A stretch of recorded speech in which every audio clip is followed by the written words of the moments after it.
है कि भारत के गरीब किसानों पे महाराजाओं ने उतना ही जुल्म ढाया है जितना कि अंग्रेजों ने। दोस्तों, ये है YouTube पर मेकअप ट्यूटोरियल देने वाली रुचिका शर्मा। इन्होंने खुद को माफ कीजिएगा, इतिहासकार घोषित कर रखा है।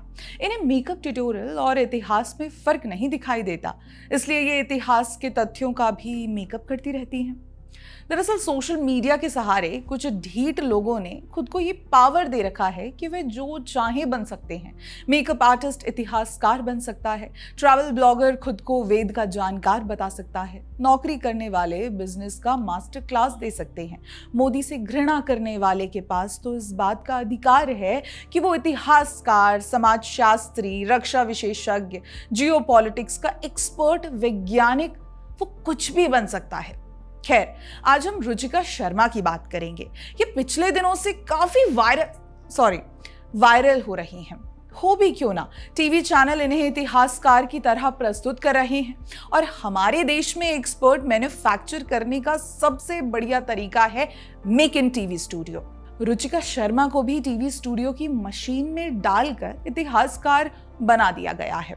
और इसका रिजल्ट क्या है? इसका रिजल्ट ये है कि रुचिका शर्मा इतिहास को ऐसे पेश करती हैं जैसे ब्यूटी पार्लर में बैठकर ब्यूटिशियन लिप ग्लॉस और नेल पॉलिश का रिव्यू करती हैं। अपने पिछले एम्प्लॉयमेंट की कहानियां सुनाती हैं, जब उसे शहनाज हुसैन ने नेल पॉलिश की क्वालिटी समझना सिखाया था, या जब उसने पहली बार जया बच्चन का मेकअप किया था। यही कारण है दोस्तों कि रुचिका जी की इतिहास की कहानियां तथ्य के प्रस्तुतिकरण से अधिक सोप ओपेरा का परफॉर्मेंस लगती हैं। अब देखिए, हाल ही में रुचिका जी ने महान मराठा राजा खांडेराव गायकवाड़ पर जो कहानियां सुनाई, उनकी माने तो गायकवाड़ तो कोई लुटेरे थे जो किसानों से पैसे लूटते थे ताकि अपनी उंगलियों में लगाने के लिए हीरे खरीद सके।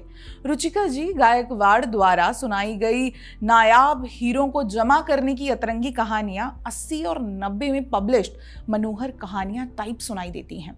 गायकवाड़ के बारे में रुचिका जी कहानी गढ़ती हैं कि अपने इसी शौक की भरपाई करने के लिए उन्होंने गरीब किसानों पर बेईमानी का आरोप लगाया, जिस कारण किसानों ने खुद को बेगुनाह साबित करने के लिए ज्यादा पैसे दे दिए। साफ शब्दों में कहूं तो रुचिका जी यहाँ ये कहना चाह रही थी कि गरीब किसानों पर जितना जुल्म अंग्रेजों ने ढाया, उतनी ही राजा महाराजाओं ने भी किया। अब देखिए, रुचिका जी ने मुगलों और अंग्रेजों के पाप धोने का साबुन इजाद कर लिया है, तो ये तो इनकी काबिलियत है और वे इस काम में अकेली नहीं हैं। ऐसा साबुन आजकल ऑड्रे ट्रस्टी टाइप कई इतिहासकारीन लोग बना ही रहे हैं। हम ऐसा इसलिए कह रहे हैं क्योंकि अगर हम इतिहास टटोलने जाएंगे तो पाएंगे कि मराठा राजा खांडेराव गायकवाड़ के बारे में हमें कुछ और ही नजर आता है। सुनिए क्या पता चलता है।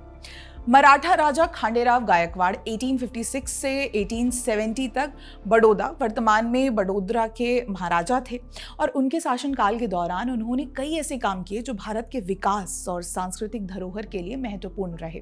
हालांकि उनके शासनकाल की अवधि छोटी थी और उनके उत्तराधिकारी सयाजीराव गायकवाड़ ने और अधिक व्यापक उपलब्धियां हासिल की। खैर, आज हम मराठा राजा खांडेराव गायकवाड़ की बात करेंगे, जो एक बड़े संग्राहक थे और उन्होंने कई कीमती हीरे और जवाहरात इकट्ठा किए जो बड़ौदा की शाही संपत्ति का हिस्सा बने। स्टार ऑफ द साउथ और ड्रेसडन डायमंड जैसे हीरे उनकी संपत्ति में शामिल थे और इन्हें नेकलेस में जोड़कर एक भव्य आभूषण बनाया गया। यह न केवल सांस्कृतिक धरोहर का हिस्सा था बल्कि भारतीय शाही परंपराओं का भी प्रतीक था। इनके शासनकाल के दौरान बड़ौदा में बुनियादी ढांचे के विकास पर बड़ा काम हुआ है। उन्होंने सड़कों और रेलवे के निर्माण को प्रोत्साहन दिया। बड़ौदा स्टेट रेलवे उनके समय का एक महत्वपूर्ण परियोजना थी। हालांकि इन परियोजनाओं को उनके उत्तराधिकारी सयाजीराव गायकवाड़ ने और अधिक विस्तार दिया। बैंक ऑफ बड़ौदा जानते हैं ना, उन्हीं की देन है और बड़ौदा म्यूजियम भी। दोस्तों, खांडेराव गायकवाड़ ने शिक्षा और कला को बढ़ावा देने की नींव रखी। उन्होंने बड़ौदा स्कूल ऑफ आर्ट की स्थापना में योगदान दिया, जो बाद में सयाजीराव गायकवाड़ के शासनकाल में एक प्रमुख संस्थान बन गया। बड़ौदा की सांस्कृतिक विरासत को संरक्षित करने और बढ़ाने में योगदान दिया। उन्होंने कई त्योहारों और समारोह को प्रोत्साहन दिया जो मराठा संस्कृति और परंपराओं को जीवित रखने में मददगार रहे। साथ ही सामाजिक सुधारों पर भी ध्यान दिया गया, विशेष रूप से किसानों और मजदूरों की स्थिति में सुधार के लिए।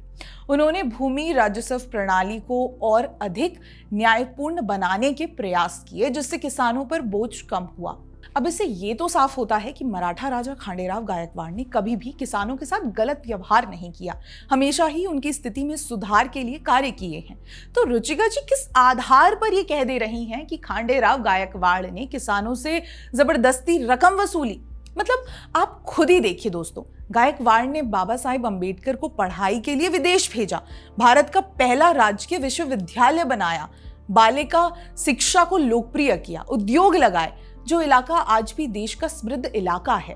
इतना सब करने के बाद भी रुचिका जी उन पर लांछन लगाने की कोशिश कर रही हैं, क्योंकि वो हिंदू मराठा राजा थे।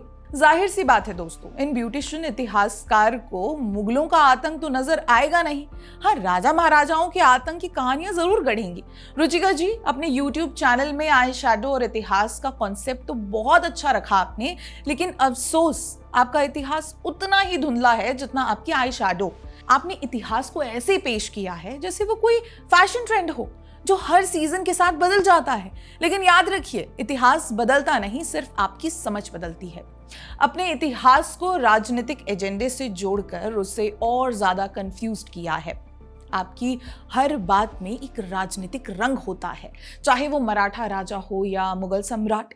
लेकिन क्या कभी आपने सोचा कि आपकी बातें कितनी हास्यास्पद हैं? आपने तो औरंगजेब को भी जेनरस कह दिया था, जबकि वो इतिहास में हिंदुओं के सबसे बड़े अत्याचारी के रूप में जाना जाता है। कमाल की बात है, मतलब ट्रेंड में आना है तो हिंदुओं को बुरा भला कहो, हिंदुओं के इतिहास के साथ छेड़खानी करो। और रुचिका जी तो सोशल मीडिया पर प्रसिद्धि पाने के लिए इतिहास की बलि चढ़ा रही हैं।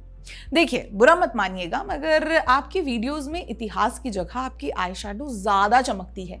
लेकिन याद रखिए, प्रसिद्धि टेम्पररी होती है, जबकि इतिहास परमानेंट। तो रुचिका जी, अगली बार जब आप इतिहास की बात करें तो थोड़ा होमवर्क कर लें, नहीं तो आपकी आई शैडो ही आपके चेहरे पर चिपकी रहेगी और इतिहास आपको याद नहीं रहेगा। धन्यवाद।